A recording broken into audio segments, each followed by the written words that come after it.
Okay, we're up at Cantata. This is in the leaving the bedroom. They've got kind of a day bed office work zone.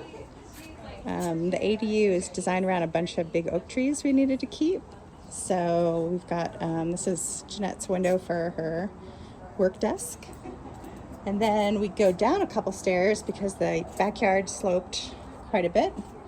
And then we're going to have built-in laundry and a half bath. And then we get into the great room. So you will be able to come up from the main house from a stair behind there. And then we've got our living room area, big doors. There'll be one more window that goes in here. A lot of the house was built around this big, beautiful oak. That is where their daughter got married. So this will be the outdoor space for the cottage.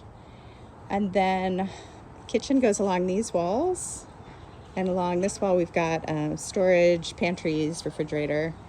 And we're pretty excited about the cantata.